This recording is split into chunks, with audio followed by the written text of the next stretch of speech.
Good evening, everybody. Welcome to Going Nuclear, full-blown coverage of the Land, part of the Land Multimedia Group. I'm Ethan Greenberg, along with my co-hosts Mike Pellegrini and Drew Hagenbaugh. A good Wednesday evening to you. Training camp has begun in Berea. The NFL season is upon us. Who is ready for some football in July? Oh, I am, of course. I love football in July. It's like Christmas in July. I mean, yeah, me too. Mike, are you prepared for football season and footy season? And I'm definitely prepared for some Ohio State football as well. Oh, Yeah, yeah. we are going to have to get into that. I think that we're going to need to get a who's going to be our chief Ohio State correspondent, because I'm definitely pumped up for some Buckeye football. We are absolutely going to have some great college football to discuss here. Certainly, the Ohio State Buckeyes will have a target on their back each and every week. Certainly, they're going to open the season with an easy opponent. They play Ball State, easier. Never overestimate your opponent. You don't want to be Michigan losing to Appalachian State. And then they're of course, going to have to travel down to go to Austin and take on Texas. Arch Manning, they've got revenge on their mind. They want to get, payback for the loss last year to open the season at Ohio State. That was a crazy way for the Buckeyes to start. And we'll get further into that later because that could turn out to be a pivotal game. It was pivotal for Texas. They had two conference losses and the Ohio State loss, and they didn't make the college football playoff. So you can't. Crazy though, isn't it? Because if they'd won that game, they would have got in. Yeah, if they'd have won that game and Ohio State had one loss, that was the Ohio State's only loss, they still would have made the college football playoff, and Texas would have been in. It's just crazy because they really blew it in the conference games, did Texas. But we'll turn our attention to that momentarily and in follow-up episodes. But today, let's start off talking about the Dog Pound. Let's talk about your Cleveland Browns. Training camp open. The vets are there. Everything is underway in Berea. Yesterday, the big news that came out was that Denzel Ward has been given a new contract, a new extension. He had no more guaranteed money left. He is once again the highest paid defensive back in the NFL. Guys, what do you think precipitated that move? Where do you stand on it from the perspective of he's a veteran or anything of that nature? Drew, what do you think? I mean, with the departure of Myles Garrett, Denzel is probably one of the last guys from, like the 2017, 18. Well, obviously Denzel was drafted in 2018 with Baker in pick 4. But, the bigger guys, the bigger names, because obviously in 2017 it was Myles Garrett. 18 it was Baker, Chubb, and Denzel.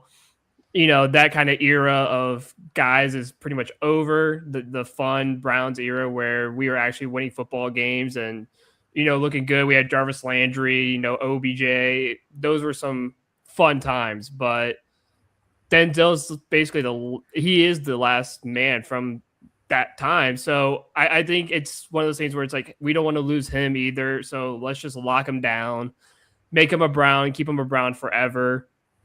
And, again, he is the best corner in the NFL, hands down. I don't think there's anyone better at this point. Guys like Jalen Ramsey have regressed. Other guys have regressed. Denzel, to me, is by far the best DB in football right now. Mike, what do you think, my friend? I totally agree. And by the way, Denzel Ward and Grant Delpit are now our two longest-serving players in the world. Yeah, that's Delpit too. And Delpit, he's been kind of an interesting or amazing story. Certainly, he has become a very valuable member of the defense in the defensive secondary. And I like that they made that move today. We'll get to that again in a moment. the Denzel Ward contract as I see it. So it's the value of the contract, 2 years, $62.2 million. It secures him through 2029. The guaranteed money is $52.3 million.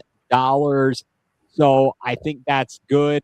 And as I'm reading it here, he surpasses Trent McDuffie, who was he was traded in the offseason, was he not? In a big trade. It was a big acquisition, the trade that was made to get Trent McDuffie. But that's good. The Browns needed some stability. As you mentioned, Drew, the fact that they let Nick Chubb walk. Yeah. And then Myles Garrett, they trade him, and Baker Mayfield had been traded. And so they need to keep some stability, and he is truly a leader for this team, a great spokesperson. I know people I've got some friends specifically who like to crap on him and question his durability. But honestly, you don't hear anything about the guy bad. And it's a breath of fresh air to have that situation. That's a good way. That's a good way, I think, to start things for training camp and the Browns. You get that taken care of.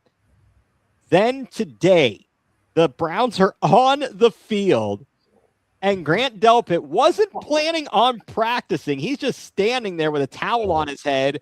Andrew Berry walks up, pats him on the back. We got it done. We got the deal done. And he is getting a 3-year, I believe, $48 million contract. I got to look and see what how much is guaranteed money? Is it 35? I think it was 35. It was 35 guaranteed.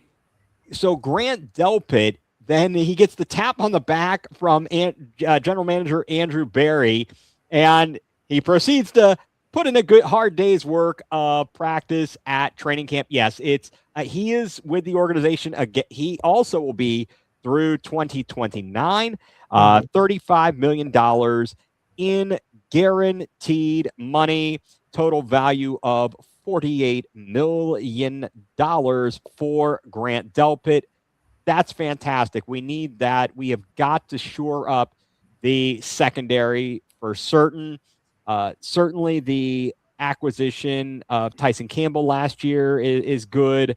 Having Emmanuel McNeil-Warren possibly really grow into something. He's going to be a rookie, but if he can be the guy that the Browns think he can be, that's amazing. And you've still got the guys. What about Ronnie Hickman, guys? Undrafted free agent out of Ohio State. How impressive is that he's been able to do what he's been able to do, and he plays an integral role? It feels like sometimes you find an undrafted free agent, and they have very specific roles. They're not very much involved in the game plan on a weekly basis. They're not out there all that often. Ronnie Hickman, he shows that they can identify and prepare winners and ready for the pro players out of Ohio State. That's impressive to me. I don't know about to you guys.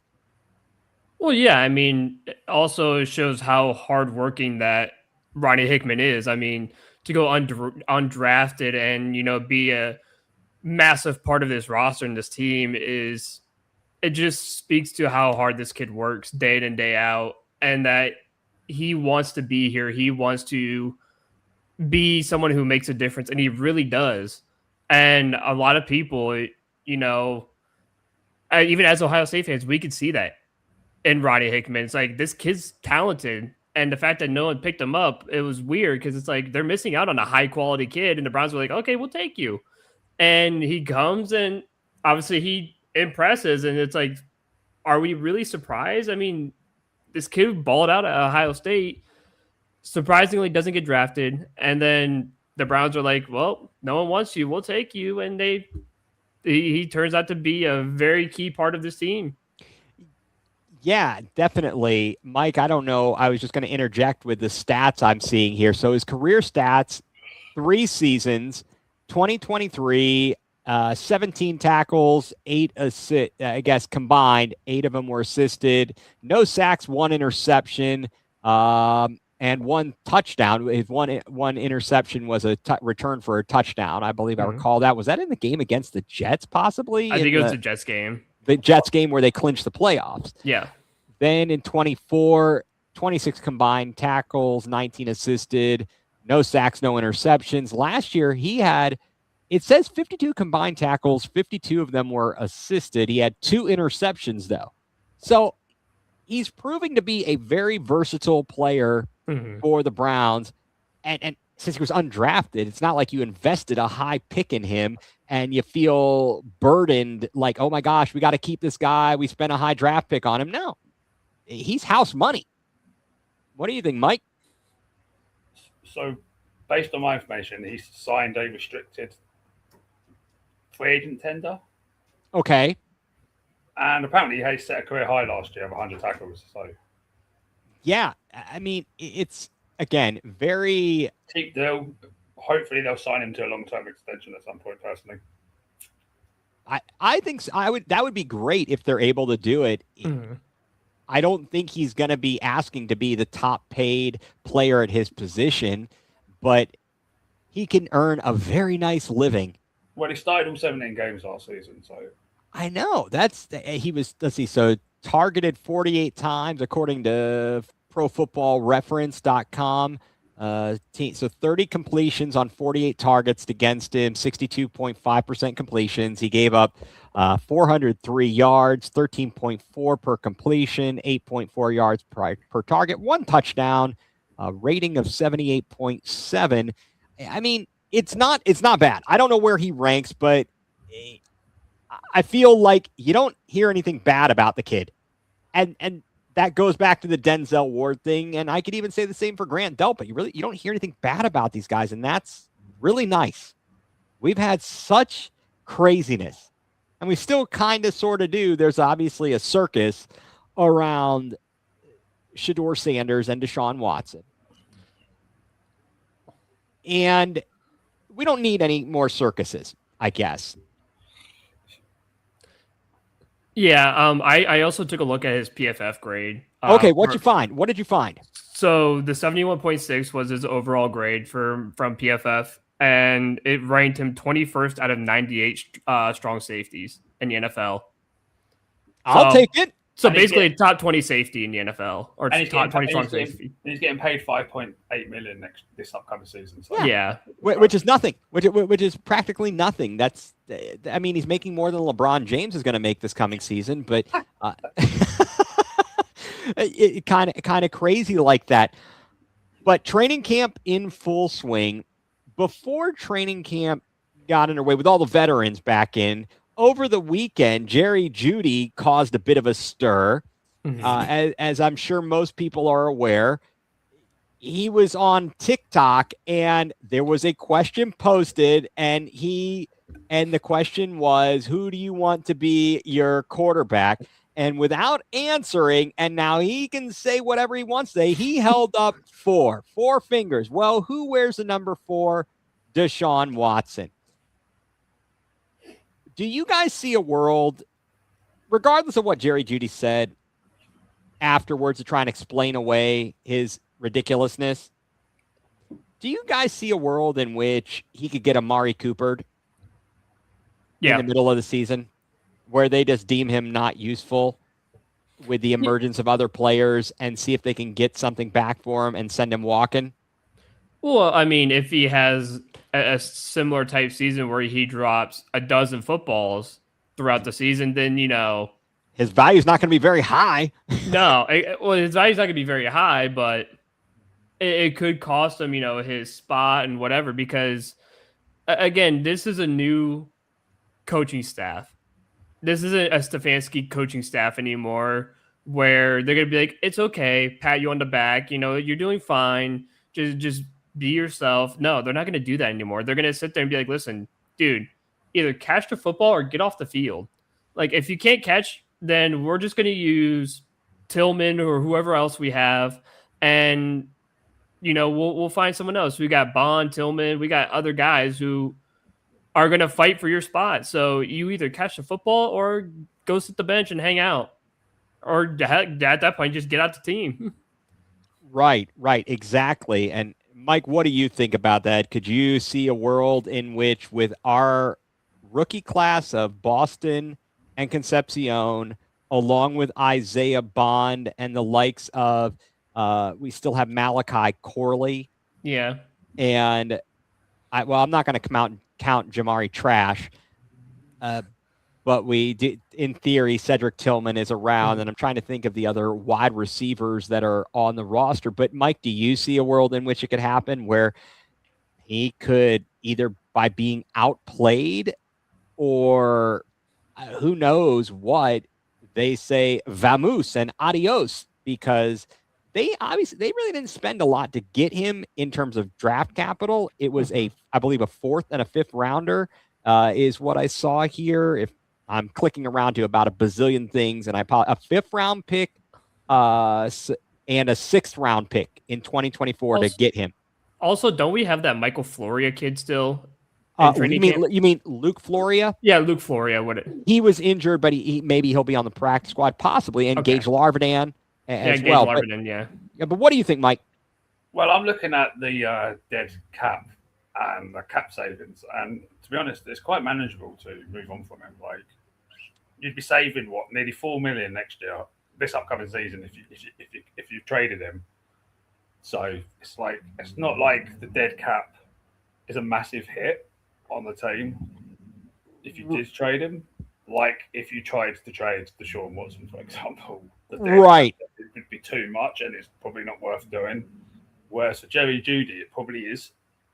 Especially if the two draft picks come out and outperform him, you might just be better off moving him for like a fifth round pick or something.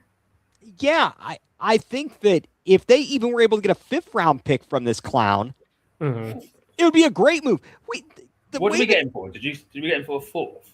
As I said, it was 2 picks. We got him for a fifth and a sixth round pick. There you go. So if we can get a sixth round pick for him, right? I think we could probably do better than that. And for some wide receiver needy team, just like this, Andrew Berry traded a fifth round pick to get Amari Cooper, and then flipped him to the Bills for like a third rounder. And then he did nothing there.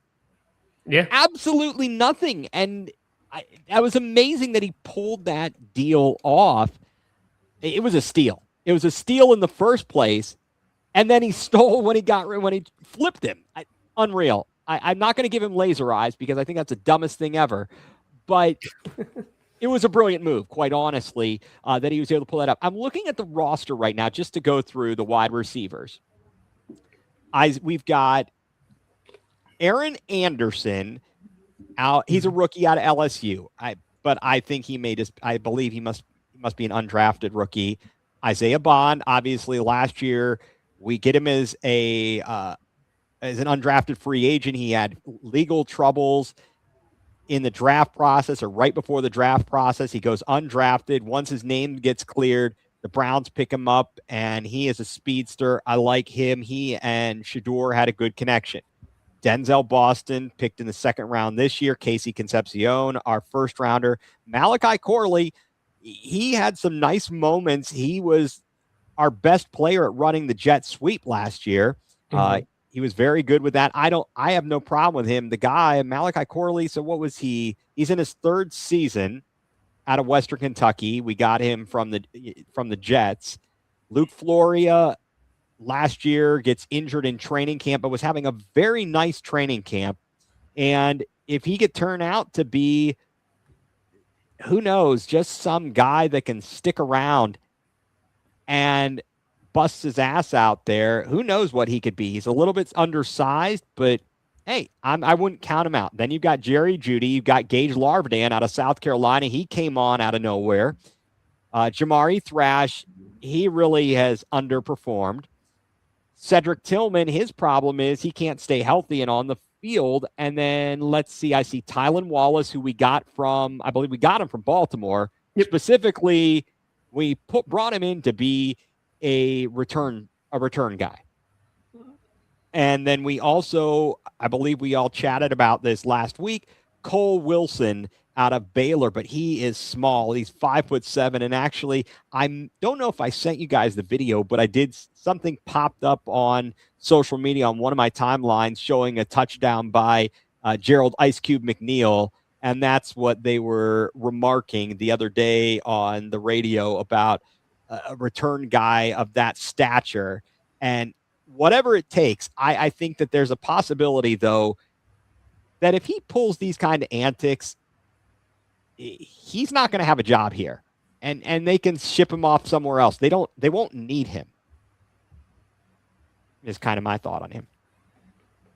Well, yeah, I mean, at the end of the day, there's a lot of people in the room who could take anybody's jobs, and that's basically the story of sports, right? Is you have a job to do, and ultimately, when we look at Jerry Jeudy, if you don't do your job, there's, as you listed off about the other 60 wide receivers we have in the room, there's so many other guys behind you who want your spot and who are young enough and hungry enough to take your spot. So if you want to drop again, if you want to have 12 drops and have the most drops by any wide receiver in the NFL, go for it, because you're going to be replaced. And like Mike said, it's not like it's going to eat up much dead cap at all to replace you. So if you want to do that, go for it. If you want to have a terrible quarterback thrown to you, go for it. We could replace you both. You both can be gone. Even if we catch you for the whole year, you both could be gone at the end of the season.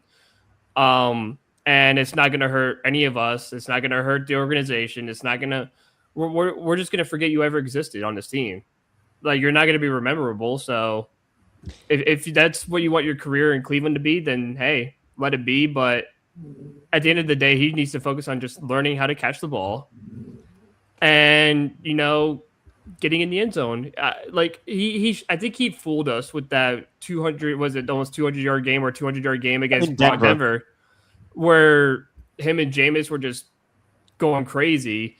And then after that, something just like happened to where it's like, oh, what is this things on my, what are these things? And what's this round thing coming after me? Like, I don't know what this is. And it confuses the crap out of me, dude. So, like, how do you forget how to do your job, which is catching a football? You have one job. You have one job. Like, I get it. It feels like a poorly placed ball or something. Like, I get it. But, like, if it's right in your hand and it's through them and it bounces off your chest, you deserve to get yanked by the face mask and just screamed at. Well, what about last year, guys? Do you recall not only that, but I believe I'm going to try and verify this independently. Was it not in the Raiders game where he caught the ball and was trying to do a fancy dance move to juke out a defender? Yeah, he tried to juke it out, yeah. And he got the ball stripped? Yeah, I do remember this.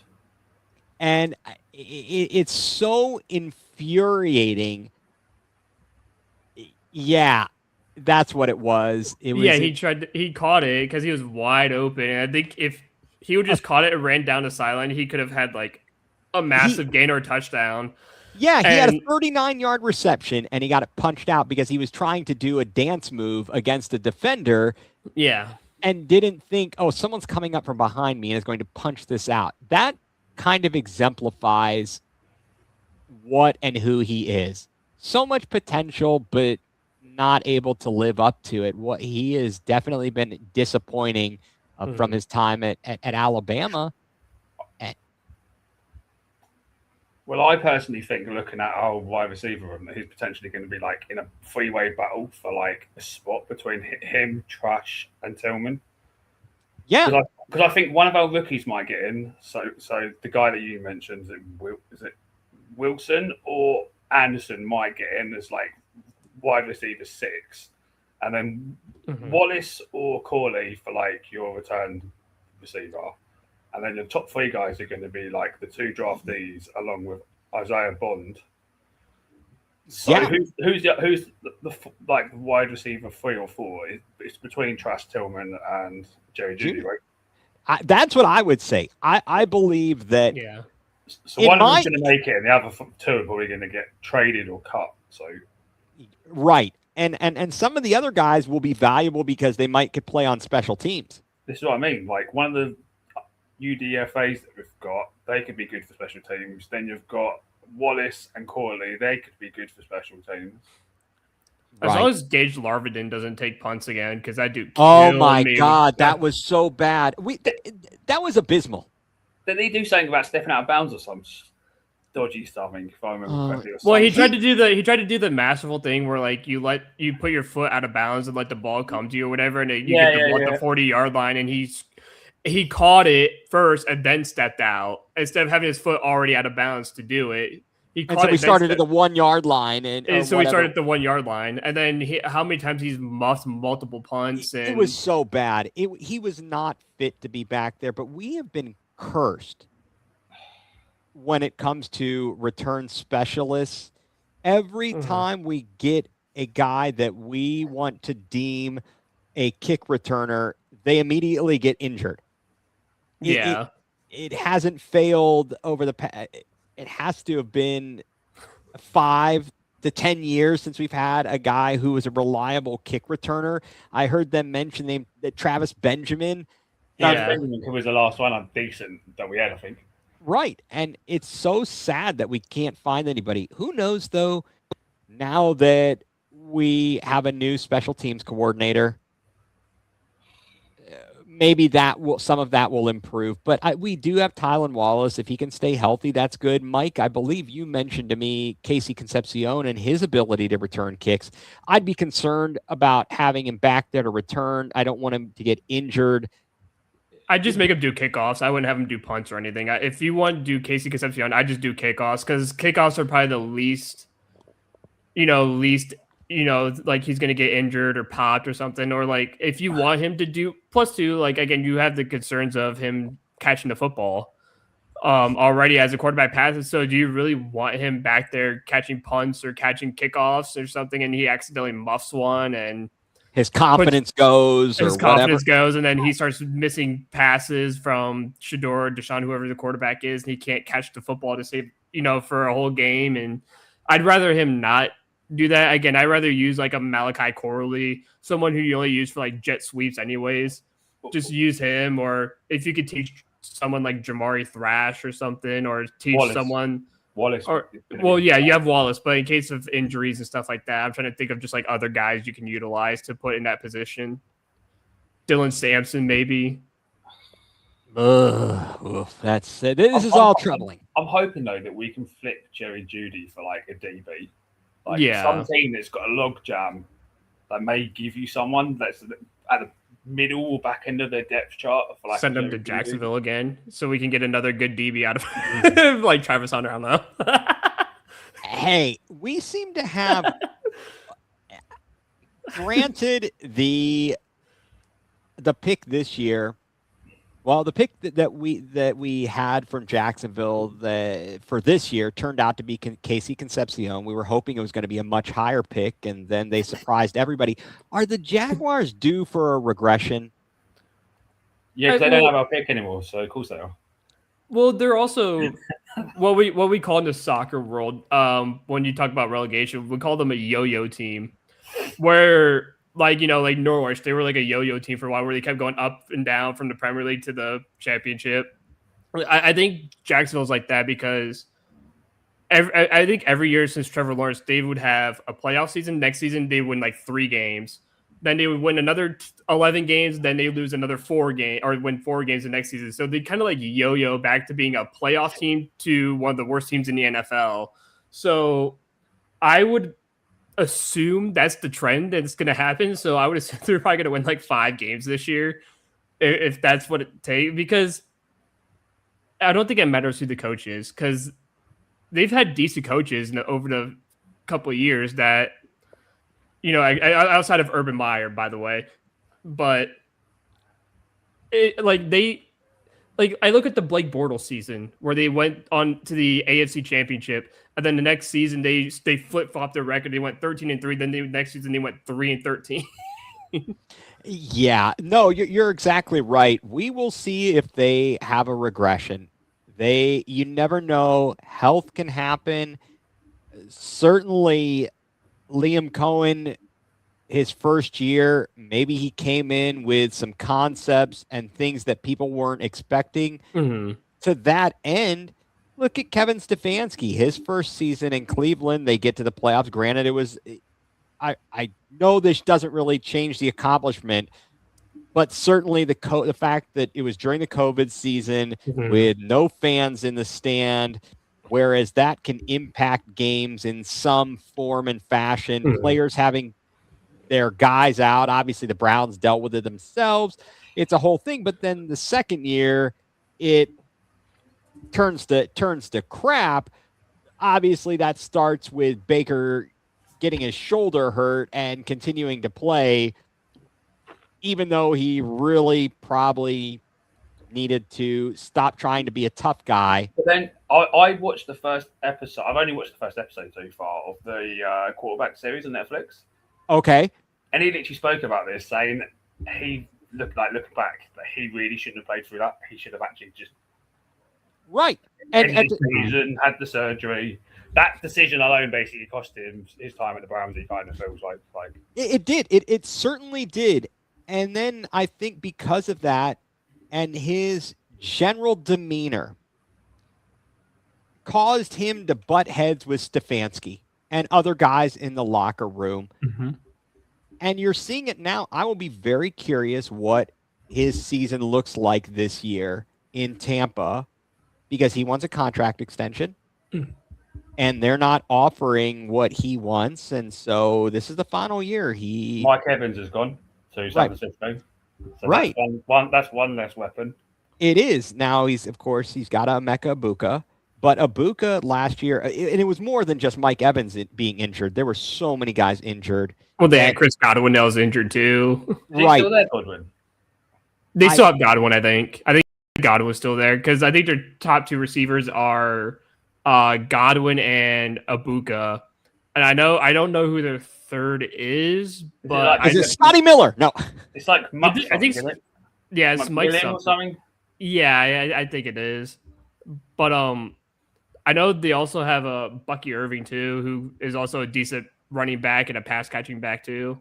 Right. I'm pulling up just out of curiosity. I know we're going a little bit astray. Breaking news, guys, by the way, the Guardians have actually scored a run. Holy I just smoke. saw that a Bazana single. Wow, that is impressive. And for anyone who's not watching, the bases are loaded in the fifth. Guardians up 1-0 with nobody out. Wow. Let's see if we can put a crooked number on the board, as I say. All right. I'm watching you, Mike. Don't you worry. The Tampa Bay wide receivers are Emeka Egbuka, Chris Godwin, Garrett Green. I don't know. Dennis Houston, Ted Hurst III, Cameron Johnson, Tez Johnson out of Oregon. Okay, I know who he is. I know who Tez Johnson is. Jalen McMillan out of Washington. That's who I was thinking of, yeah. Yeah, Jalen McMillan, yeah. Yeah, a rookie is Eric Rivers Jr. out of Georgia Tech, and David Sills V out of West Virginia. Yeah, good luck. Good luck over there. The only thing I'd say for Baker quickly is though that he's in a favourable division. Like it's he is arguably the weakest division in the NFC, so it's like and he could. It's those types of years or situations where he generally thrives. But then again, Trevor Lawrence is in the same situation. He's probably in the weakest division in the AFC. Like, but what differentiates him and Baker, why they're two different people, I don't know that Trevor Lawrence has dealt with as so much quote unquote controversy as Baker Mayfield has had to deal with. But we'll see. We'll see how that all goes. It'll certainly be very interesting how we see that happening. Todd Monken spoke to the media before practice today. I don't know how much you guys heard of it. I heard of the press conference. I listened. I was left pretty impressed with him. And it's not like he said anything amazing. It's just simply that he's straightforward. And that he is the polar opposite of Kevin Stefanski. And in the same day, we saw a Kevin Stefanski quote about the injury of one of the quarterbacks in Atlanta that made me just shake my head and say, I don't miss this. I absolutely don't miss this. Good luck, Atlanta. Good luck. What were your takeaways? Well, I think it's nice, like you said, to have a coach who's more straightforward and not so beat around the bush, or, kind of just has the parrot talks over and over again, where he just says and repeats the same thing over and over. It was my fault. If that whole spiel, and we'll have to see with the injuries. We'll be better. We have to be better. Yeah, we have to be better. And it's like, but now you have a guy who's very, and I told this before on another show, like I appreciate the honesty of Todd Monken, because it's like, finally, like, I'm not going to have to sit here and be like, well, what does he mean by this? What does this mean? What does that mean? He's like, Deshaun Watson is injured. He will be out for about 3 months. Like, okay, cool. Thank you for being open and honest about it. Not, well, we're going to see. He might train tomorrow, even though it's a 3-month injury. He might practice tomorrow. We don't know. But it's like, well, is he injured or not? Like, what are we doing here? Like, stop playing this game. This reminds me of another team that we support as well. Yeah. Oh, yeah? Tottenham are the worst at this. Yeah, Tottenham, yeah. Oh yeah, they're not so good at giving straight information. The Kulusevski injury for the last year and a half. Wasn't that meant to be a knock, and he was about to be out for about 5-6 days, and it ended up being like 18 months. Yeah, it was a 6-day or week knock, and then he's been out for like a year and a half. That's pretty brutal. That is really, really brutal. But it was one of the quarterbacks that Stefanski, was it up the Penix situation or Tua, said, well, he's out right now. Hopefully he'll be back sooner rather than later. Yeah. He always seemed to think that he needed to have some sort of a competitive advantage, and that by being truthful, that was going to decide the game. That was it. Not the play on the field. It was going to be some Jedi mind trick. I can't wait for Tua and Penix to get injured, and then they have the third string come in, and Kevin tells them about half an hour before the game starts, like he did with who was DTR? DTR, where he's like, oh, by the way, you're the starter now. And he's like, that was on. So let me go back in time here, and I'll give two positions on this. You tell me what you think. One, it seems, at least in the public eye, that Deshaun Watson kept saying, I'm going to play, I'm going to play, I'm going to play. I'm not going to play. That was partially him, but that's also on the training staff and the coaches to have a real idea, and they need to make a decision. And say, again, that's kind of a la Baker, where somebody's got to be, hey, to steal a quote from somebody in the organization, we needed an adult in the room. Well, we need an adult in the room to say, no, you're not well enough to play. We need a decision now. Not 30 minutes before the game. I need a decision now because I need my signal caller ready. The other point there, and I'll be done with my spiel, is that I think as a backup quarterback, and especially as a rookie, I know there's a mental part of it, but weren't you prepared for this? Hadn't you been really studying and honing in on the game plan and the playbook to be prepared for this moment? It seemed like not only were you surprised, but you just were ill-prepared. Well, I think it just comes from the lack of communication from the organization and the coaching staff. Like, because again, it's like what we hear. Are you going to play or not? And if you can't give me a straightforward answer, how do you expect me to prepare? Like, I need to not only just prepare mentally, but it's like, okay, yeah, I'm studying play calls. I'm studying the opponent, obviously just in case if injuries happen or stuff like that. But you're not prepared to be told 30 minutes to an hour before kickoff, oh, by the way, you're starting. And I'm like, oh, cool. This would have been nice to know like 3 hours ago or like 4 hours ago. This would have been nice to know earlier this morning. Like, I could have came here and prepared a lot better. I didn't know 30 to 45 minutes before kickoff, I'm the starting quarterback against the Baltimore Ravens. Thanks for the heads up, guys. Really appreciate it. Can you tell me like a day or so ago or like 6 hours ago? That'd be fantastic. I would love to know, before I'm done doing my warm-ups. Yeah, I think that you need to be ready at all times. That is something I that also just think there needs to be better communication true. between the Both of coach. those things. Yeah, both. But I think more so the communication, because again, you could have told him a few hours beforehand and let him actually prepare, and so he can get through reads, he could get through, through what he has to do. But telling someone like minutes before he has to go out there and play, like, oh, you're starting. Well, I had reps with nothing but the threes, Right. and I've never what do you thrown want? to this guy before. I They never don't thrown know to my this guy ball. before. Yeah, so like, what do you want me to do here? Like, if especially too, if the player who's injured can't tell you whether or not he's going to play, You need to make the decision for him. you need to make the decision for him. Again, like, if that's been happening throughout the week, let's just say, I need to know by like Tuesday. Like, Right. are you playing or not? If you're not playing, let me know so I can get this guy prepared and ready to go. So we're not surprised or spooked by whatever's going on. So I would rather have a guy like Todd Monken who'd be like, "Listen, are you playing or not? No, you're not playing. Okay, cool, whatever. You're throwing in the garbage anyways. Shador, you're playing. So get ready. It's Tuesday afternoon. Get ready. You're playing on Sunday. I'm not going to sit here and play these games with Deshaun. Well, I could be ready. I don't care if you say you. I need 100% guarantee you're going to play. Not I could be. I should be. I will. No, not if it's. I am 1,000% ready to go. I'm not. You're not playing this week. You're done. You're shut down for the week. You're not playing. Right. It shouldn't be about they're going to go out, especially the quarterback. Yeah. I'm going to go out and stretch and go through my pregame walkthrough and see what happens. You can't do that with a quarterback. But No. I think overall, especially a rookie. right. I think the Monken approach is really good.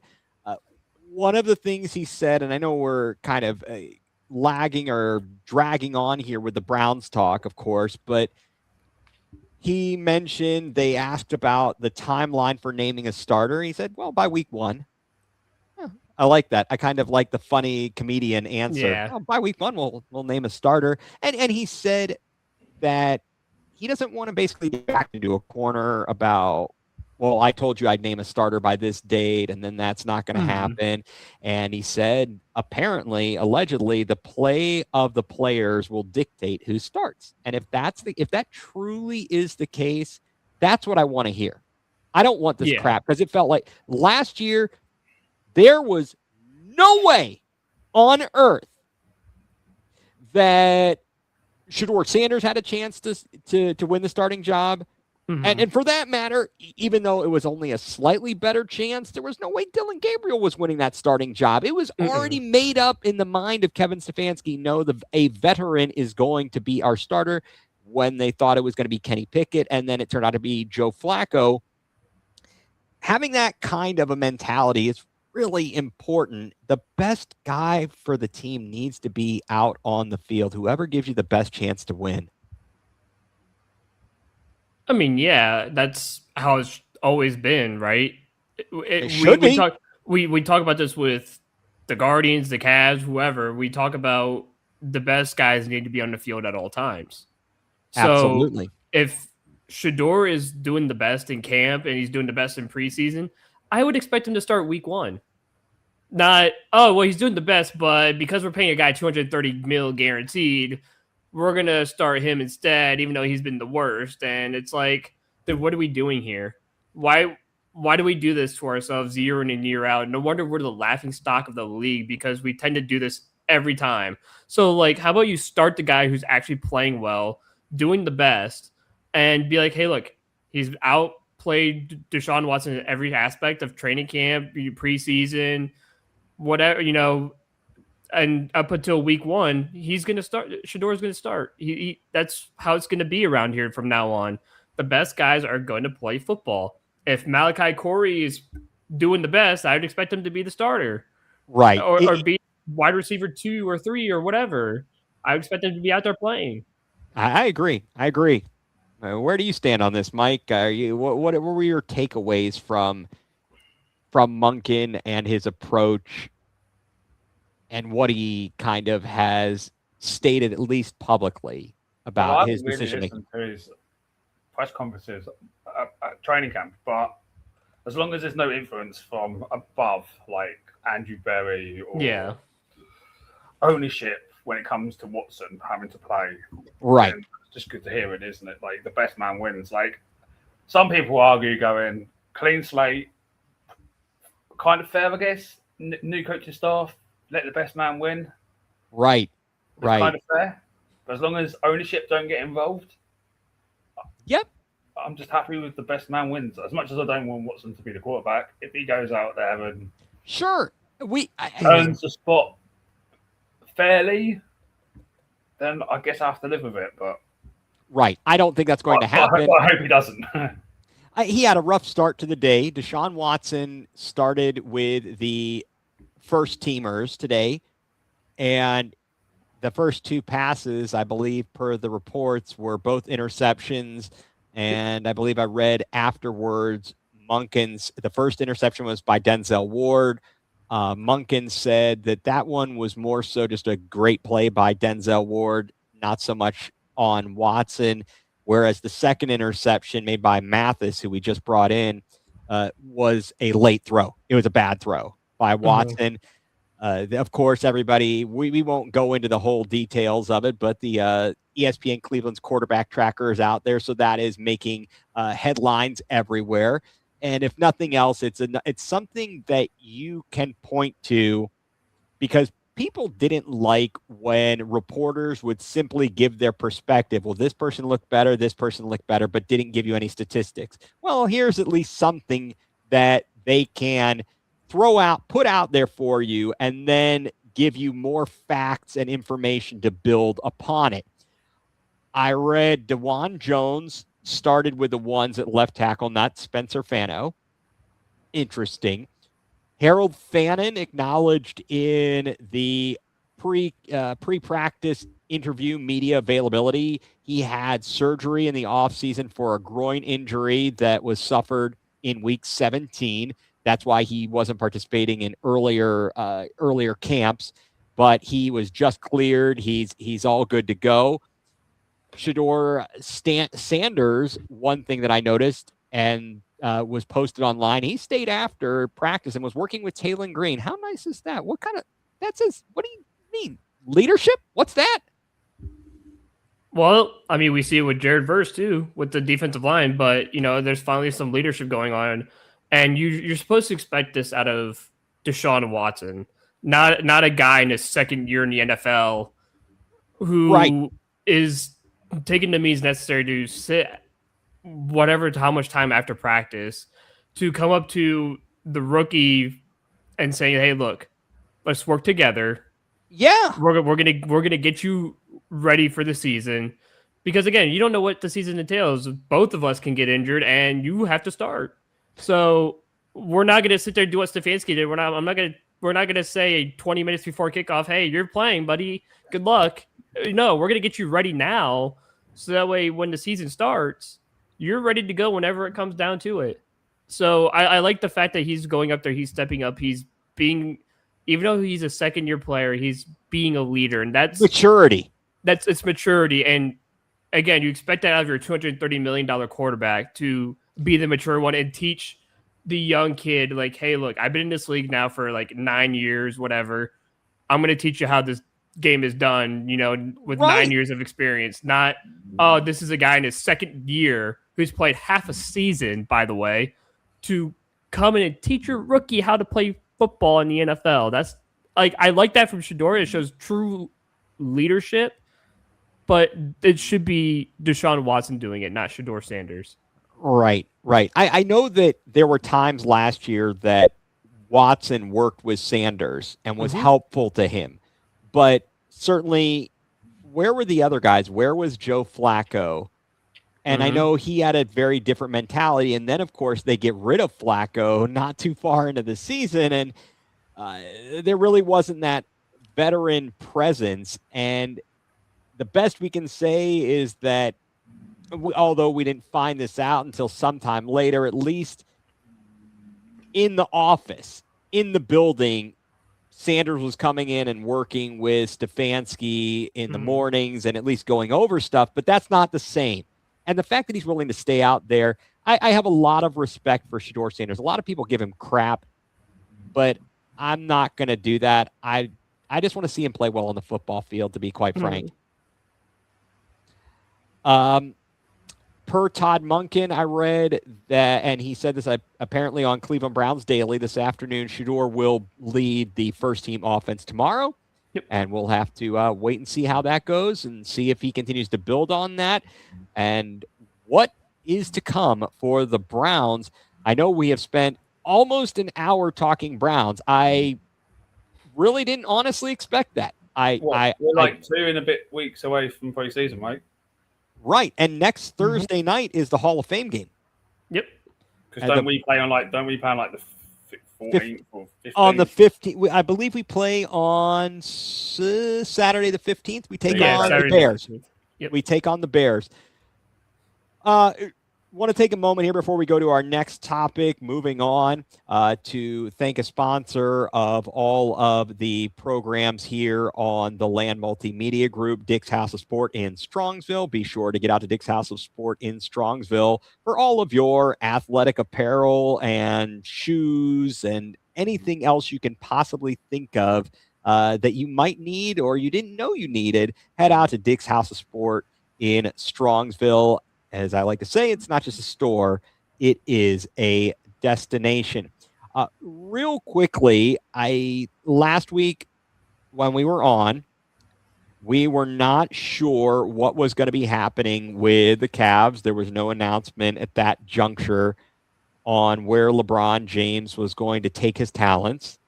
And Friday morning, an announcement, a statement was put out.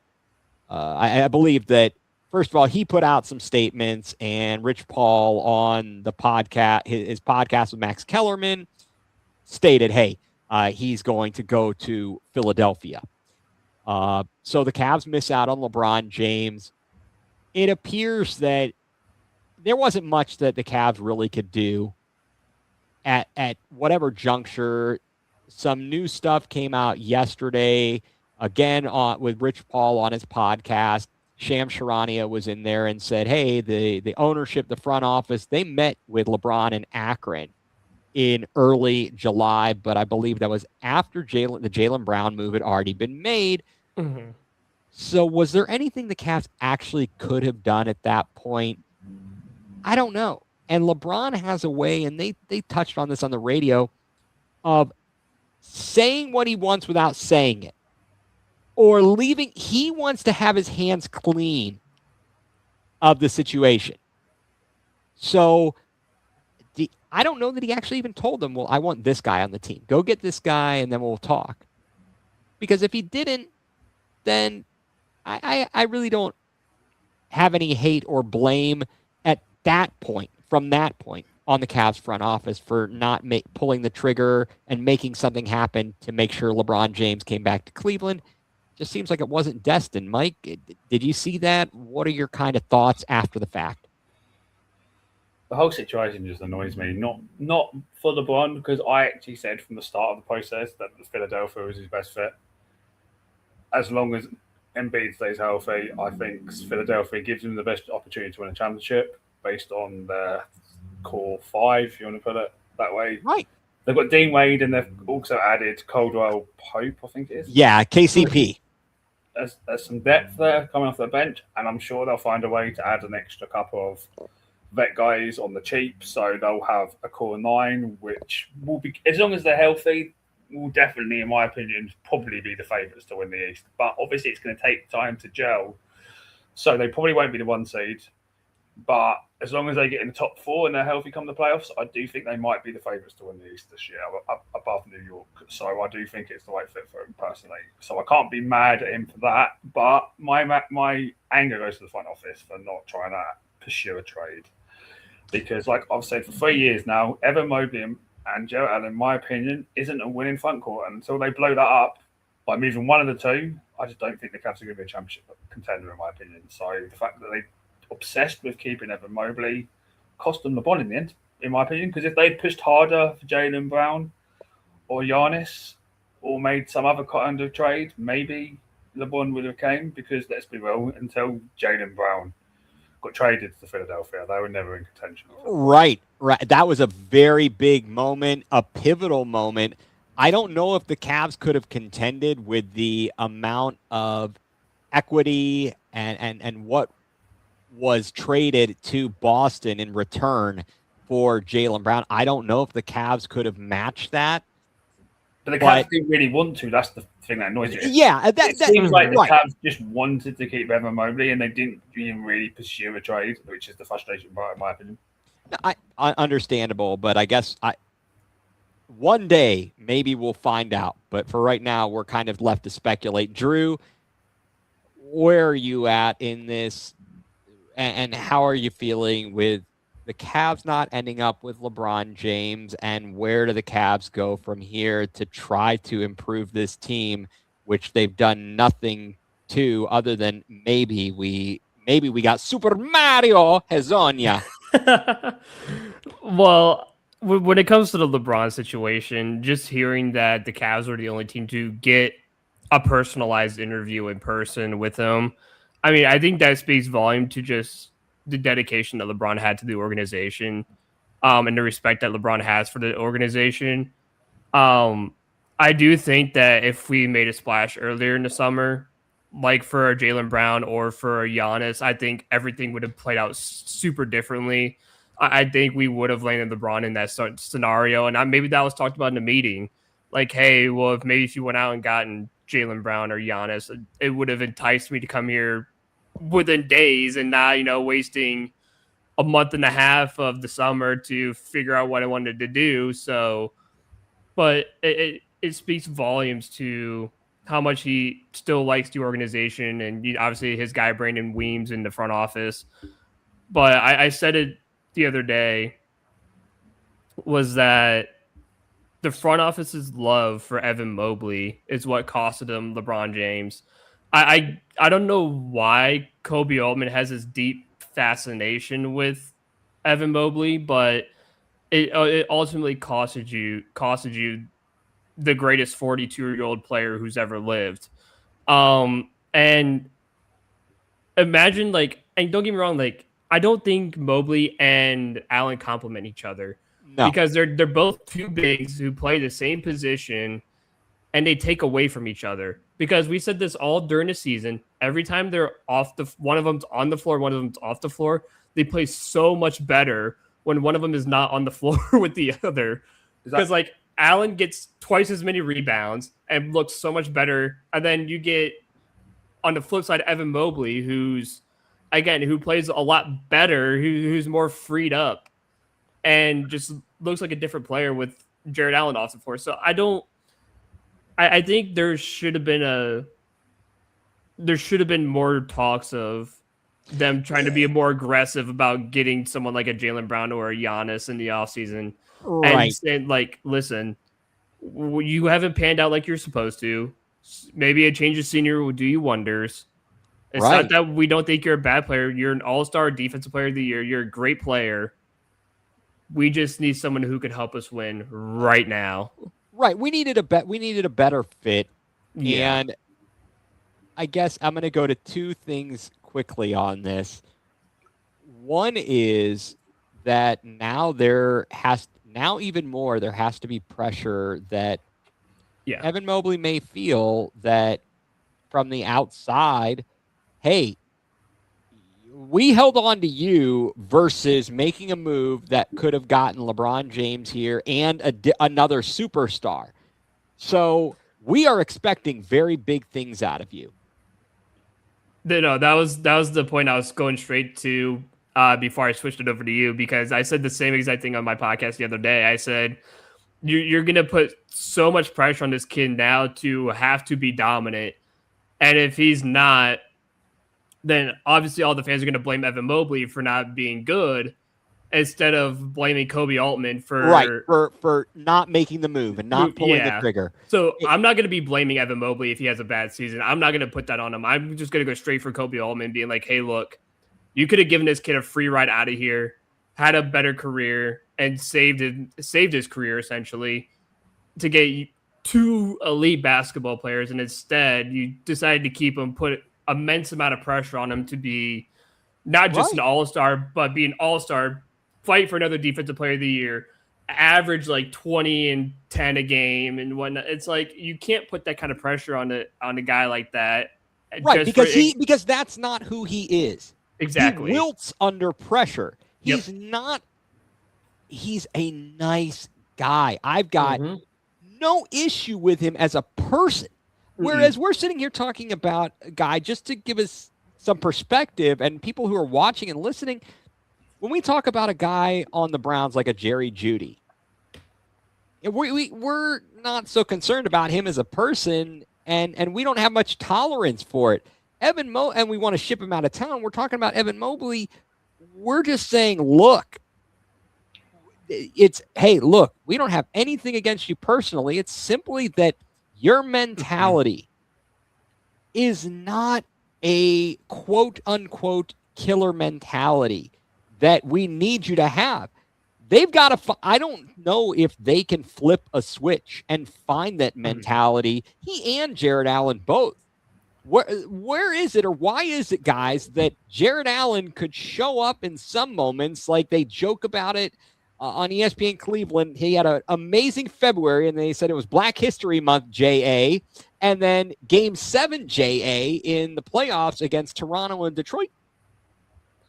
Why doesn't that guy show up all the time? What is the deal with this? It just doesn't make sense. My concern is that we're going into year 6 with these two guys. Oh, yeah. And it's like, it hasn't worked the previous 5 years. Like, yeah, we got to the conference finals and then got embarrassed. But, like, it's year 6 of trying to get these two guys to work together. Like, well, and part of it is the coaching. The team ratings from the previous postseason has been, the Cavs were better rated when Mobley wasn't on the court than when he was, for the large part, with the different lineup combinations. The Cavs performing better when he isn't on the court. So it's like, in clutch moments, the Cavs played better when he weren't on the court. So it's like, right, exactly. I think it's on coaching. It is incumbent on the coaching to make it work, right? To make it work. And I understand. Let me throw this one curveball. There were so many injuries, and we made the trades mid-season, that we never got this thing figured out last year. And we went into the playoffs with a bunch of guys who barely had played together and did pretty darn well, all things considered. So maybe that's what the front office is thinking. I don't agree with that, but I'm just saying that they may be thinking that. They may simply be thinking, look, let's get an offseason where everybody is healthy, everybody is practicing together, and see what we can't do. And now they've got a little bit of flexibility, and they need to make a move. And I don't count Mario Hezonja, even if whether he comes to Cleveland, he goes to Saudis, or what he does, I don't count him as a big splash in the offseason. There's got to be some additions. I've seen some names. Mike, what are some of the names you've seen? I see him as I know they play slightly different positions. Like the Croatian guy, I'm not even going to try and pronounce his name because I'll butcher it up. Mario Hezonja? Hezonja, that's the one. Yeah. I know he's more of a 3 than a 4, right? And Dean Wade's more of a 4. Correct.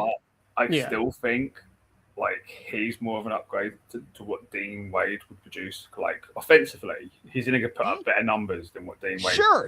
And he's going to be on less money than what I think. I can't remember how much Philadelphia paid for Dean Wade now, but it's definitely it's way more. It's not a minimum contract, so I think value-wise, it is an upgrade. You'll get more definitely offensive production out of him. So in that sense, it is improving the team in that aspect. Right. We're gonna need we need size. But we need to make other moves. We need like a Kuminga or who's the other guy that keeps coming up.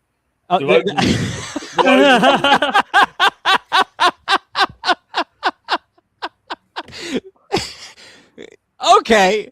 Yeah. Oh no.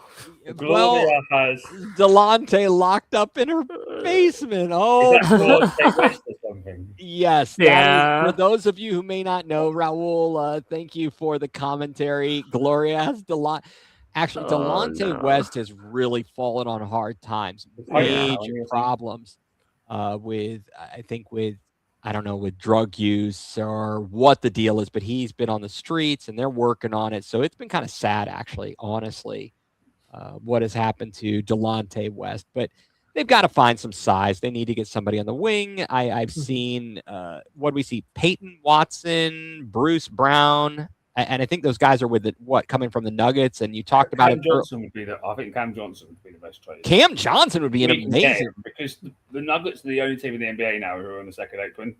So Right. they're going to try and shed salary because they don't want to be in the second apron. So the only problem is they can't take another contract. So it's going to have to be a team. We're going to have to be involved with a multiple team trade, most likely, to be able to get one of those guys. Yeah, well, I think you got to do what you got to do. Moving on from the Cavs to the team that is currently playing and for once has actually put up a few runs on the board. The Gardos, the Cleveland Guardians, in the Ohio Cup, the battle for the Ohio Cup with the Cincinnati Reds. Yesterday, they split a day-night doubleheader. They won game one against a good pitcher and lost game two to a bullpen game, which, as we've discussed and was supported today, I heard Andre Knott, who is on the television broadcast, the Guardians TV, say that's been a problem all year. And I'll say it's been a problem for years, not just bullpen games. We will play a team and they'll be like, oh, we got the starter, this rookie, some guy we're bringing up from AAA no one's ever heard of, and they constantly lose. I cannot figure it out. I really can't figure it out. And I can't figure out how this team has been so horrid at the plate. Is it simply the hitting coach? Is it the hitters themselves? Is it the approach? What is it? Well, this is what I agree with. Maybe this will help. Beer night. God. 10 cent instead of 10-cent dogs, 10-cent beers. I think actually the profit on the beer would be more than the profit on the dogs. Yeah. Because the buns aren't cheap. The buns aren't cheap, man. The buns are very, very much not cheap. And even if you're going with the cheapest hot dog, the scraps on the floor, I still think that they're more expensive than the beer. So possibly the 10-cent beer night. Guys, is it the hitting coach? Is it simply the players?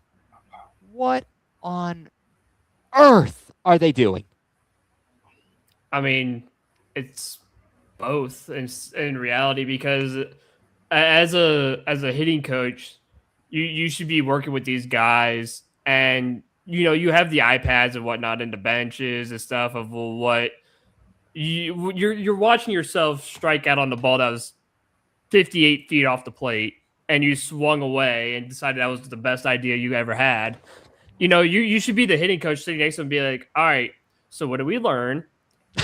we learned that this should not be swung at. We should not be swinging at pitches in the other batter's box. We're too aggressive.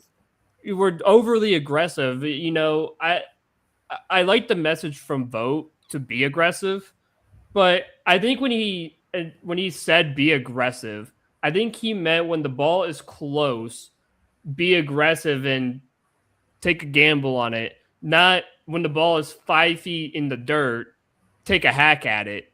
And I think the guys are taking it too literal to almost swing it at every single pitch thrown instead of wait for your pitch and swing away and be aggressive when the ball is in the box. Right. So Exactly. I think it's a bit of both. It is. Now, wait a second. If this is true, just tell your grandson, do not pull a Baba Booey. Do not pull a Booey. Baba Booey. Baba Booey. No 50 cent. Baba Booey. Baba Booey. Don't take anybody out. And if you really want to build up his confidence, you can have Kyle Manzardo or Gabe Gabe Arias, or as we like to call them, Manzero and DFA, stand in the batter's box. He will be guaranteed to throw a strike past one of these guys because they will swing at everything. It could be in the dirt. It could be over their heads, and they would end up swinging at it. So those are just some recommendations there. I'll also be there on Tuesday night too.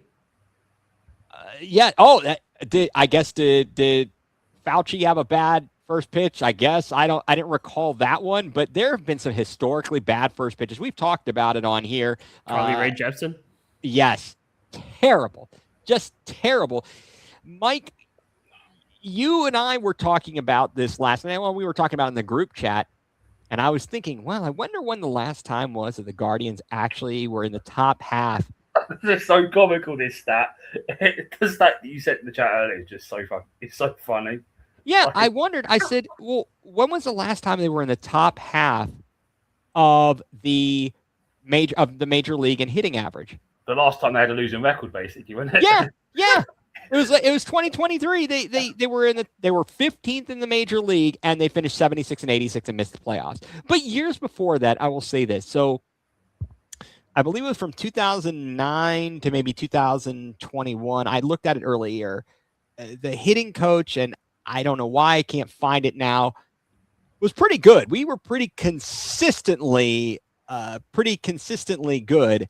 When was the last time? Yeah, 1995. It seems like it's been that long. We actually did have some pretty good hitting years under the prior hitting coach from like whoever the hitting coach was from like 09 to 21, I believe. And I cannot remember his name. It's like a something. It was like a 3-part name. And then he left and they replaced him with Valeka, and Valeka Vastinkad. And now we got Grant Fink, and Grant stinks. And we're terrible again. We've got terrible hitting. We have pitching that could carry this team, and we've got guys who are absolutely clueless at the plate, whether that is all on the coach or it is more on the player. I don't know, but you can't keep doing this. This is the definition of insanity. The Guardians are driving me insane. This ownership needs to go. You've got to be kidding me. You are squandering magnificent pitching performances. What's the stat, Mike, on Gavin Williams? And then how many starts in a row has he had with 11 plus strikeouts? And like only the last person or the only other person to do it was Chris Sale, something crazy like that. I can tell you the stat. I'll find it. Yeah, right now, and folks, the Guardians hanging on in Cincinnati, 4-1, bottom half of the 6th inning from Great America Ballpark. 2 on, 2 down, runners on first and second for the Reds. So Gavin Williams has struck out more than 10 batters and issued no more than 1 walk in 4 straight games. That's incredible. The only longer such streak in the history of baseball, basically since 1900, was by Chris Sale, who did that 5 games in 2018. That's incredible. And what's his and what is Gavin Williams' record in that in that span or in those games, Mike? I know he's lost at least 2 of them. Right. I don't know. I can't remember if he's 2-2 or 1-3. It's not good enough. It should be 4-0. It's not 4-0, and it's not. It's at work at best 2-2. Right. He's lost the last 2 for sure because the bullpen blew it. He left with a 1-0 lead last week, and they blew it. And then yesterday they couldn't muster a run. I swear I feel like we're watching Major League, and Bob Uecker is covering the mic, and we got 1 GD hit. You can't say that on the air. It doesn't matter. Nobody's listening anyway.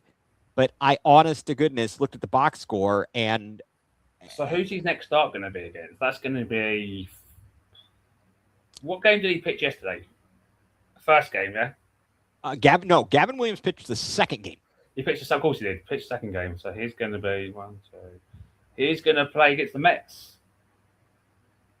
All right, there's a possibility the Mets kind of stink. It'll be the Mets the day after the trade deadline, and they're meant to be trading something stupid, like 9 guys or something at the deadline apparently or something. It's quite possible. So yeah, he's going to be going up against a AAA lineup most likely if they move loads of guys at the deadline. So Yeah, it's really a shame. And then there is, aside from that, you've got the insistence of the manager or whomever is pulling the strings and making these decisions, continuing to put guys out in the lineup and in the field that should belong about as close to a baseball diamond as I do. And that is literally sitting in the stands. That's as close as I belong to a Major League Baseball diamond, is being in the stands. And I don't even know if I should be in the stands. I might not even qualify to be there. But it's absolutely absurd, because we are trying to protect these guys in the minor leagues when we don't have to. Either you need to see something out of them, or if you really honestly don't think they're ready, then you need to trade the guys that stink and get some bona fide Major League Baseball players here. And I cannot figure this out. And the sooner that the Dolans are no longer the majority owners, the better off I'll feel. I mean, I'll say this. I do think when it comes to the prospects in the front office, I almost find it similar to Kobe Altman's love for Evan Mobley. It's the fact that it's not Chris Antonetti, it's Mike Chernoff and Paul Dolan. They have this infatuation that if they get rid of these high prospects like Cooper Ingle, Cody Huff, Jason Churio, if they get rid of these guys, they're going to come back later and haunt them. Like, they're going to go out and win rings and, beat the crap out of them when they face them, like Will Benson does to us every time he faced us. Like, I think they have a problem with getting rid of guys because they don't want it to hurt their integrity and whatnot. Like, oh, see, look, we were right. This guy is a good player and stuff like that. But in the end, it's not so much about being right. It's about winning baseball games. Who cares about, like, okay, yeah, this guy's a good player. Like, eventually, yeah, these guys are going to be good players in the MLB. Right. But how long are you going to hoard them into the minor leagues before, A, they get called up and stay up, or B, you just get rid of them, and by the time you get rid of them, they're already worthless. down in their career. Yeah, they're down in their careers. They're worthless. They're aging. And it makes no... Like, you took a gamble in 2016 to get Andrew Miller by trading away that one kid. I always forget, Clint Frazier. 4 bums, basically. Yeah, and you traded a couple other prospects too. You traded 4 prospects to get Andrew Miller. And guess what? It panned out. You went to a World Series. You managed to get to a Game 7 where you were a couple innings away from You were ahead 3 games to 1. You Golden State Warriored it. Yeah, we Warriored it. Warriors After the same season as well. Yeah. In the same year. It's crazy. It's mind-boggling. But it is. You were right there to win a World Series. By taking a risk and by taking a gamble. And Dolan basically said, what was the quote? He said, enjoy him. Years later about Francisco Lindor. Enjoy him. And he mentioned, when I'm paying a player a $300 million contract, that'll be when players are getting contracts that are worth $1 billion. He is cheap. Yeah, he doesn't want to spend money. He doesn't care about spending money. Right. And I get it, like we talked about previously. Manzardo just hit a home run below. Oh, Manzero? This guy, see, I think the more we trash talk these guys, the better they do. Well, Gabriel Arias has been picking it up lately, too. He's got a hit in his game. You mean DFA? Don't worry. Yeah. We took their starting pitcher out of the game because he back-to-back walked Manzardo and Arias with the bases loaded 2 runs. How can you do that? How can you walk Manzero and DFA? That's crazy. But you have to take a risk. This whole thing, we talked about it with the payroll, the fact that essentially a team like the Dodgers, now obviously there's a split in the media rights and so on and so forth. But DFA double? DFA got a double? We should just talk rubbish about these 2 guys for the rest of the season, and they'll probably start this. Every time we talk rubbish about them, they always seem to do something. Like, Yeah, it's kind of crazy. Are you live betting this, Drew? And is that No, why they're doing better? no, But I haven't been. well, that's probably good. But we talked about the media deals that these other teams have and how that basically covers their payroll, whereas teams like the Guardians and other small market teams, we barely have any money from media deals, and so we can't use that money to pay. They have to actually use their own money, and if they're not getting it through the gate at the ticket sales and whatnot, but again, you chose to own a professional sports organization. Figure Well, it out, dude. I don't care if your dad handed it down to you and you didn't want it. Like at the end of the day, you own the team. You make it better. You win ball games. And I don't get what they don't understand is like, if you actually win ball games, you make more money. Like, Yeah, more people come to the games when you're winning. Yeah. They'll come to they'll sell out the stadium for 455 straight games. Yeah. So I don't know why they just choose not to go for it. And again, you don't know what these prospects are going to be years to come. So you might like if there is a high price for them now. I saw a guy make a deal today, like a fake, one of those trade deals that you can do on right, internet. a trade machine or whatever. Yeah, trade machine. He put like Cooper Ingle, Cody Huff, like Cleo Watson, and someone else for Yordan Alvarez from the Houston Astros. And I was like, hey, I'd do that. I'd get Yordan Alvarez because he's a DH, but he also hits the ball very, very well. But this goes back to what I was saying to you guys earlier. Like, I said we should do a similar package like that for an outfielder hit. My concern is that ownership won't pay the salary. Yeah. Right. That's my concern. Is we've got the prospect pool to give a team like 4 prospects for a bat, but I don't think Dolan is going to. Right, and that is exactly the problem. What they have done, and yes, I love that, Roldy. Trust me. Oh, Hugh Jackson, and especially with this full lockdown, because apparently a lot of people within MLB expecting there to be no games next year. That's why. Right, and that's fine, all well and good. But so then, why not get some guys this year? They're not getting paid while they're on strike. Yeah, and. What I will say, which I'm going to use the LeBron situation to make a positive note for the Guardians. And you guys probably know this, and we may have mentioned this in talks earlier. Who is one of the members of the ownership group, one of the part owners of the Philadelphia 76ers? Blitzer. David Blitzer. David Blitzer, who is in line to become the majority owner of the Guardians, is with Philadelphia. He's got his hands in a lot of things. I don't think he minds spending the money. And we need a complete 180 when it comes to the philosophy on spending to win.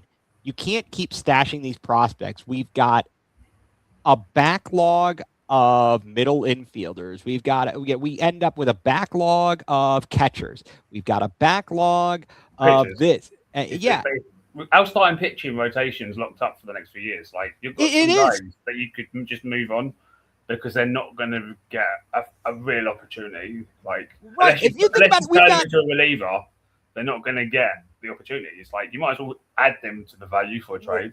Right, you think about it. Our starters, Messick, Williams, and I know we crapped on him earlier, but in theory, Bibee. Those 3. And then Cantillo. Cantillo pitched tonight.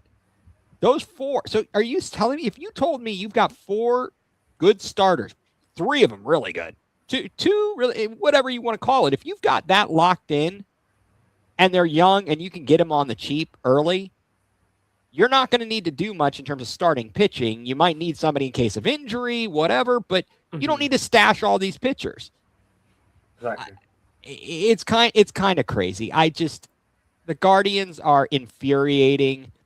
They do the most with the least. I love the players for that. I love Jose Ramirez. After what we've gone through with our sports teams and the likes of Myles Garrett and the likes of, and then in theory, others who haven't wanted to be here. Francisco Lindor didn't want to be here, whatever.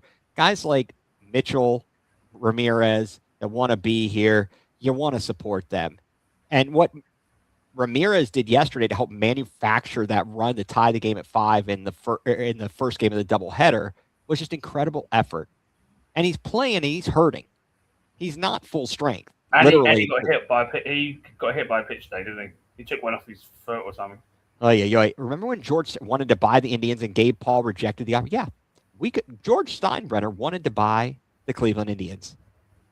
Were you aware of this back in the day? I've heard of it. Yeah, Steinbrenner wanted to buy Steinbrenner's a Cleveland guy. When was it? Mm-hmm. This was back in must have been the 70s or early 80s. I don't remember this exactly, but yeah, George Steinbrenner is a Cleveland guy. He wanted to buy them.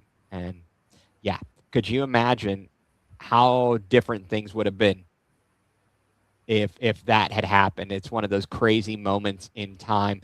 Obviously, the Jacobs family and the way they were run, they obviously figured it out. The city, by the time they got to a new stadium and so on and so forth, they had put some things together and they did a great job. The front office has been amazing all the way back to then. When you're talking about John Hart and did Mark Shapiro come after Hart? And now we've got, as you said, Chris Antonetti. Mm-hmm. They have certainly had some of the best front offices in the entirety of the major leagues to keep things going the way they do. Let's hope they can get their heads out of their hindquarters and make something happen here. The trade deadline is now, we're less than a week away. It is coming up on Monday at 6 p.m. As we've discussed, the possible thing we might get a guy like Lane Thomas, which I don't hate him, but that's not moving the needle for me. And I feel badly. If you're Gavin Williams, are you about ready to go and throw something at your teammates in the clubhouse after losing another gem like that? Gavin Williams is now getting the early season Tanner Bybee treatment, which gets right. No run support. It's like it's ridiculous. It is. It's absurd. It's absolutely absurd for him to give up 2 runs and be on the losing end of the decision and pitch as well as he did. I feel badly for a guy like him. Like we said earlier, 9 shouts. We've been on the back end of this year. We've been shouted 9 times. Yeah, Raul, I don't know. I love it. First of all, thank you, Raul, is Corey Snyder available? Hey, at this juncture, he'd probably be better than DFA. I'm thinking he'd be better. He's got a better mustache game than Man Zero. Man Zero is hotting up. Got grand slam the other day. He's own one today. He's got. I think he got. Didn't he get? I don't know. Well, from now on, but I think from now on, as long as we're just gonna have to continue calling him Man Zero and DFA. So if he likes hitting in the Great American Ballpark, can we just trade him, put him in a package? We could leave him there. Reds. Go. Can we get Ellie De La Cruz for Man Zero? I'll take Will Benson back. Yeah. He's a free agent, or not a free agent, but he's on the market now. He didn't even have a team. Oh wow. I know that again. I know what you guys said, and these people in the Guardians front office are worried about looking stupid if they make a deal. And when there's a guy who turns out to be good, as we talked around the All-Star break, Junior Caminero, or even for a time, what a Gio Urshela. Or Yandy Diaz has been pretty decent for Tampa. Yeah, there's going to be some guys. You're going to have that. But if you've got a log jam at a position, what about Ernie Clement? He was an all-star. He's playing well in Toronto, but he was at third base. And, well, we've got a pretty good guy at third base. It's Ernie just Clement was one of the MVPs, in my opinion, for the Blue Jays on their way to the World Series last season. So he certainly played a very key role, and it's just one of those things where sometimes you have to suck it up and realize you might make a mistake, but you have to go in and take a chance. But the thing is, baseball is one of these sports as well, where one season you can get to the World Series, the next season you can be bottom of the division, struggle to get 7 wins. Look at the Blue Jays. Look, aren't they miles behind now in their division? The division, yeah, they stink. They are not good this year. They have fallen on hard times. They're 50 And look at the Texas and Rangers. They won the World Series with Austin Hedges on their team a couple of years ago. right. Well, they are 55 and 53. And then they finish like bottom of their division like the following year. I believe so. I believe they struggled. They I think injuries, they struggled. But yeah, right now they are at 55 and 53, 1.5 ahead of the Cheatstros. It's just crazy, like you said, Mike. Sometimes you have to go all in for one season and just take the risks. Like, and that's the whole point. If we talked about it, no one's going to care. No one's going to care that you've traded away the next. If you've won the World Series, they're not going to care, are they? No, they're going to be like, we won the Who World cares Series. if your 4 prospects you traded away in 4 years' time are like amongst the top 10 home run hitters, and you've got the best starting pitcher that you traded away? No one's going to give a damn if you've won the World Series because of it. Exactly. If I win the World Series this year because I traded all these players and I went all in, and the next year we are cellar dwellers, I don't care. I've got a World Series. My team got a World Series. Who cares? Look at the Royals. Finally. The Royals went back-to-back World Series. Won one, lost the other. Sucked, struggled for the next 3 or 4 years. But did they care? No, because they've got a World Series. You got to make those kinds of investments every once in a while. Guys, we are running. We have been on a super long time. Let's try and wrap this one up, and we'll have to save some of our other hot takes here for our next edition. At this point, guys, why don't we tell everybody what has us going nuclear? Drew, Mike, who wants to go first here, my friends? I'll let Drew go first because I've got a feeling he might have the same thought as me, so go for it. No, mine's definitely not at all what you're thinking, because mine has something to do with, again, my apartment complex. Okay. What's going on the home front? Last week it was car parking or something, wasn't it? Yeah, so they were working on the alley where our parking was because, they're trying to do some stuff and they're blocking the garages and people couldn't park until like after 5 p.m. It was a nightmare. That's still going on, by the way. But it's down further, so we can actually get into our garage no matter what time of the day. So that's kind of nice. That's a positive. But this has actually been bugging me since I first moved into the building.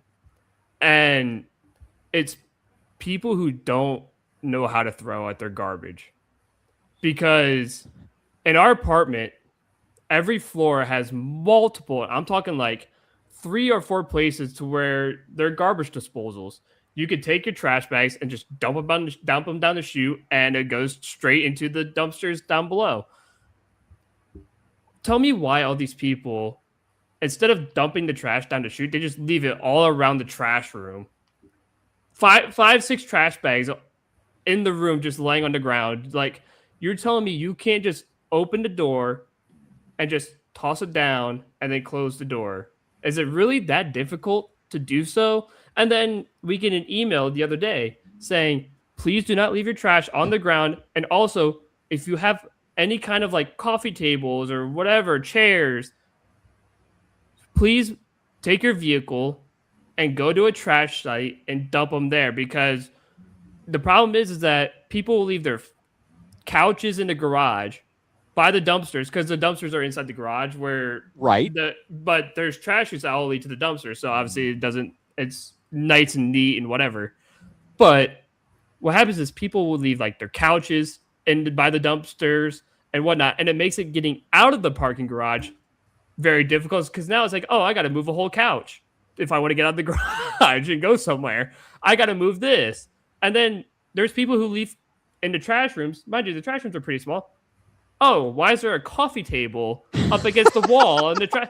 Like, are we serious, people? Like, just is it hard for you to just put in your car, take it somewhere, or is it like selling on Craigslist? I don't care. Like, if find other ways to get it out, but like it's the inconvenience, and I'm not about to have to pay for people who don't know how to do something super simple as just throwing their trash away. Yeah. And mind you, it's not like it's a bunch of young people that live in this building. It's a very even split kind of people, where it's a lot of young people and it's a lot of people who are above the age of like 45 and stuff like that. Are you about to call me old? Are you calling Yeah. me old? Okay, thank you.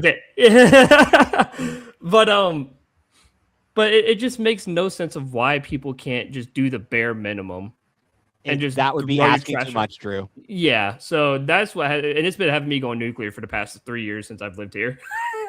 You've been holding on to that. Do you feel better at all? I mean, I'm gonna look at it again tomorrow and be like punching the wall basically because there's gonna be more trash in it.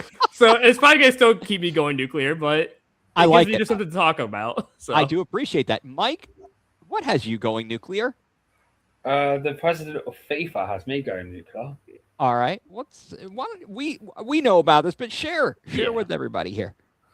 So the FIFA Federation is a non-profitable organisation, and if Right. you don't know what FIFA is, it's the governing board of the world football and Soccer, yeah. soccer federation. And the president of FIFA essentially wants to sell the World Cup basically to some investors, basically that have connections to Donald Trump, basically. Yep. And they're basically trying to get all the 211, I think it is, federations throughout within FIFA. So like the US, the FA in England, except Spain, Germany, etc. To basically approve it. And if they do accept the idea, they'll bribe them into 40 million, basically. And they've got a deadline of September to basically agree to this ridiculous idea, which no one wants. UEFA are basically calling an emergency meeting this week to discuss the matter and to potentially boycott the next World Cup because of it. So, yeah, Infantino is corrupt. He's a sellout. He needs to go. The Balogun thing was bad enough, but this whole situation is out of control. And to be honest, he needs to be got in the bar. Let's hope this ruins the backing that he had because the election comes up. I can't remember when it is, but he did have a huge backing from like federations within like Asia, Africa, and South America. But after this, who knows if he's still going to have enough votes to get re-elected. Hopefully not, and hopefully this backfires and he's gone. But that kind of what's got me going nuclear because it's a ridiculous idea. Like it's a non-profitable organisation, and the fact that he wants to sell the World Cup to line his own pocket is just ridiculous. In my opinion.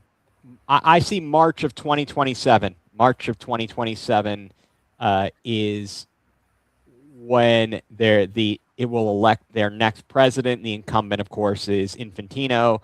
I can't remember how many votes he needs, but from what I heard, he would have had enough backing because like the majority of Africa and Asian stuff were prepared to back him.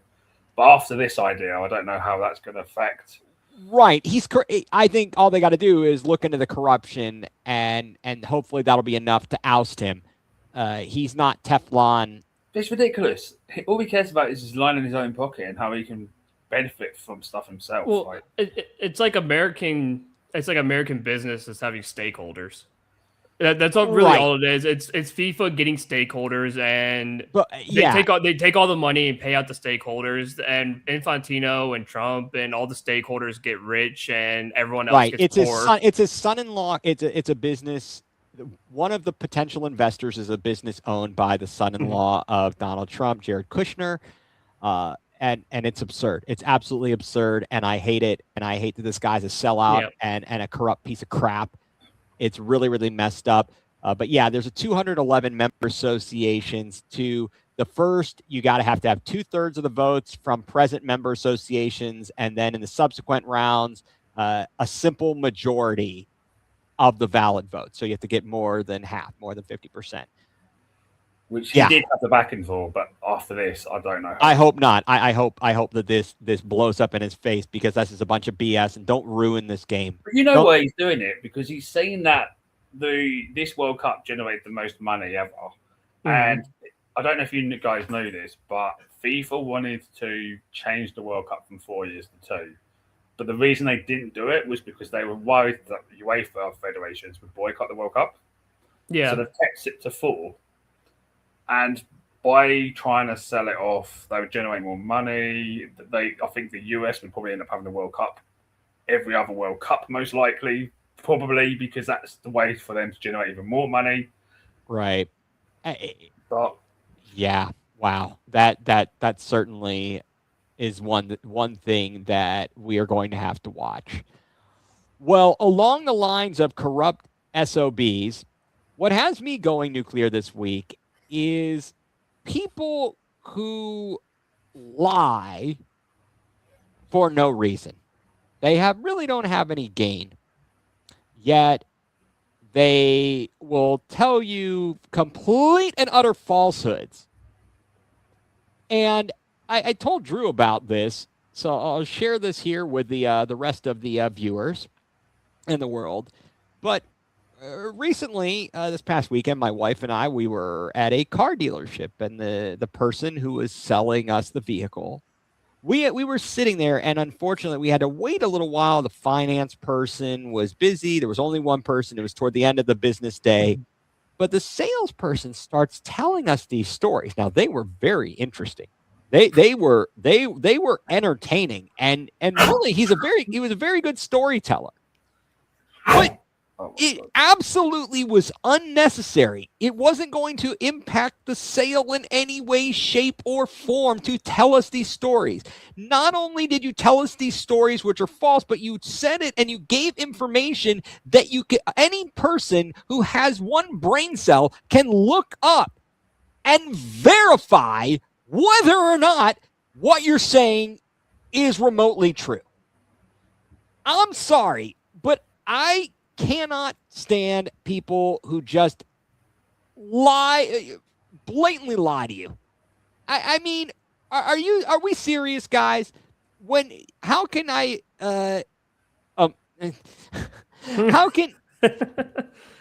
you expect me to really trust people when you've got people like that who come out and just lie to your face, bold-faced lies? And the lesson here and takeaway is, would I ever recommend anybody going to this person? No, because I don't like liars. And the fact that this person made up a bunch of crap says a lot to me. And character is important. Character is real important. Mm-hmm. So liars, unapologetic liars, have me going nuclear. We have managed to stretch this out to 1 hour and 45 minutes, and it was not intended to be that way. But folks, couple of things. One, stay tuned. Next week, we are planning on having, for sure, it appears we've got at least one special guest lined up. Possibly might have a second and might have more than one show next week. Stay tuned on the socials. Check out all of our social media. You can find me at egreen4325. Look for the Going Nuclear's Twitter account at Going Nuclear CLE. And here we go. Well, I know it doesn't have it on here, but you can follow the three of us. Follow all the social media and keep an eye out. If you aren't already subscribe to our YouTube page, please like and subscribe. Again, possibly, it appears we've got at least, give us the thumbs up. We would appreciate it. It appears we've at least got one person lined up for Wednesday. Waiting to hear back on somebody else. And these will be good ones. These will definitely be good ones. And but I don't want to spoil anything and make false promises here, because I don't want to be a liar. But anyway, guys, fantastic show as always tonight. Thank you for everybody who has stuck with us. Raul, thank you for all your commentary. Hilarious. Make sure to check on Delonte and Gloria's Basement. Hope your grandson has does great throwing out the first pitch. Drew, if you're going to be there Tuesday, be sure to check it out and give us a full feedback on that. I want to know how that goes. I'll give a full scouting report. So this is the kid's chance to make the majors. All right, we're gonna get Manzero and DFA up there. Maybe this kid they'll give him 3 pitches and he can throw a strikeout. Just throw a breaking ball. They'll swing and miss. Well, Don't worry about it. Manzardo's been walked at least twice in this game today. I don't understand it. I don't understand. Maybe they threatened him. They said, if you swing at another pitch, sir, I don't We're know. gonna trade you. I swear to God. I swear to God, I will shave your mustache. Ooh, that's a dangerous one. That is a dangerous one.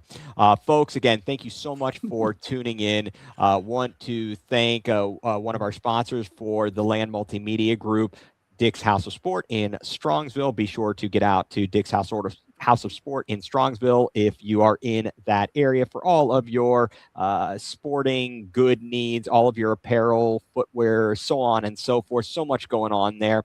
And, of course, we are a proud part of the Land Multimedia Group.